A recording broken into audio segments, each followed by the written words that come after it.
हाय everyone, myself MZ Alam. Basically मैं रहने वाला वेस्ट बंगाल कोलकाता की हूँ, but currently living Delhi NCR Panipat में। एंड ऑल्सो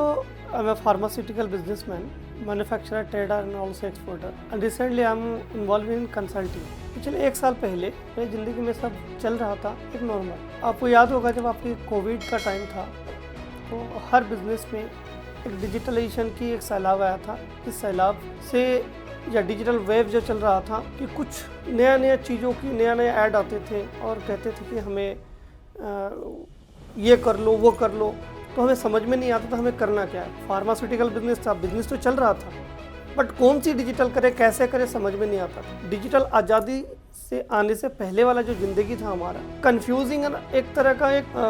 अंधेरे वाली ज़िंदगी था। लेकिन जब से हमने डिजिटल आज़ादी में आया और डिजिटल को सीखा और डिजिटल इकोसिस्टम को जनरेट किया, तब हमें लगा कि डिजिटल होता क्या है। डिजिटल एक्चुअली में हर कोई यूज़ करता है, बट डिजिटल को प्रॉपर डिजिटलाइजेशन या डिजिटल इकोसिस्टम बनाना नहीं आता, जो हमें डिजिटल आज़ादी से सिखाया। जो हमारी डिजिटल इकोसिस्टम अपनी कंपनी की, अपनी प्रोफाइल की बना के एक सर्टिफिकेट प्राप्त किया, जिसे हम डिजिटल रचयिता का अवार्ड कह सकते हैं या सर्टिफिकेट, जो हमने अचीव किया। तो दोस्तों मैं बताना चाहूँगा कि ये डिजिटल आज़ादी से आने से पहले मेरी ज़िंदगी की अगर बात करें, अगर कोई कैप्शन की बात करें, तो एक सिंपल गांव के किसान का लड़का, और उस लेवल पे एजुकेशन का अपॉर्चुनिटी नहीं मिला था, क्योंकि जहाँ से मैं बिलोंग करता था वहाँ इलेक्ट्रिसिटी भी नहीं था और ना ही उतने फैसिलिटी थे, और 70-50 किलोमीटर दूर जाके कॉलेज में एडमिशन लेना पड़ा था, और मुश्किल से 13-14 दिन कॉलेज कर पाए थे, और पता नहीं चला कैसे कॉलेज का दिन निकल गया, बट प्रोफेशनली हमें इन्वॉल्व रहना पड़ा। थैंक्स गॉड कि आज हमें ये अपॉर्चुनिटी दोबारा मिला है बिजनेस को आगे बढ़ाने के लिए, कंपनी को आगे बढ़ाने के लिए, और अपने आप को स्किल डेवलप करने के। तो मैं इतना कहना चाहूँगा कि करेंटली हम जिस लेवल पे अपने आप को एक्सप्लोर कर रहे हैं, एक्सपेंशन कर रहे हैं, ये वर्ल्ड क्लास लेवल की है, जहां हमारे को डिजिटल आज़ादी से ये एजुकेशन लेने के बाद डिजिटल आज़ादी की mentor mister Sandeep Bansali sir, इनकी मेंटरशिप से और इनकी इनविजिबल गाइडेंस से आज मैं अपने बिजनेस की हर एक पहलू को बारीकी से समझता हूँ, उसके ऊपर कंटेंट बनाता हूँ,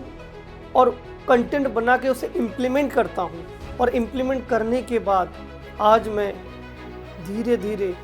एक सिंपल, जिसे कुछ नहीं पता था,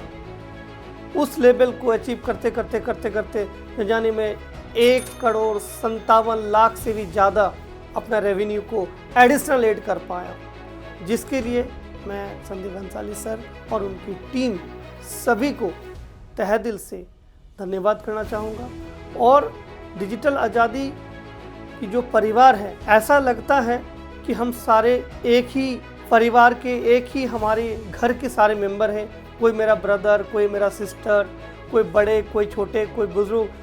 सारे में इतने अपनापन है, सारे में इतना खिंचाव है कि दिखने से ऑटोमेटिक जब भी किसी से मुलाकात होती है या देखते हैं तो ऐसा लगता है कि हमारे सदियों का रिलेशन है। तो मुझे इस परिवार में, इस कम्युनिटी में आने के बाद मैं अपने आप को सौभाग्यशाली समझता हूँ कि मैं इसका पार्ट हो पाया, और आने वाला जो जनरेशन होगी या जो भी हमारे आने वाला डिजिटल आज़ादी का पार्टिसिपेंट होंगे, मैं उन्हें मोस्ट वेलकम करता हूँ। उनके भी ये सौभाग्य होगा कि इस तरह का एक कम्युनिटी में जुड़े, और जुड़ने के बाद अब अपने करियर को आगे बढ़ाएं और अपने ज़िंदगी का हर वो अधूरा सपना पूरा करें, जहां वो एक बचपन में देखा करता था। आज वो सपना पूरा करने के perfect platform, perfect mentorship mister Sandeep Bansali sir, thank you very much. बाकी मैं क्या कहूँ, शॉर्ट में इतना ही बताना चाहूँगा कि लाइफ में कुछ करना है तो आपको सीखना पड़ेगा, और सीखने के लिए एक अच्छे मेंटरशिप, अच्छे टीचर की ज़रूरत होती है, और वो टीचर हमारे माँ समान होती है, और माँ कभी अपने बच्चे को बेकार नहीं जाने देता, ना गलत शिक्षा देता। वो हमारे दूसरी माँ संदीप बंसाली सर को तहे दिल से हज़ारों नहीं, लाखों नहीं, कोटि कोटि नमन करता हूँ।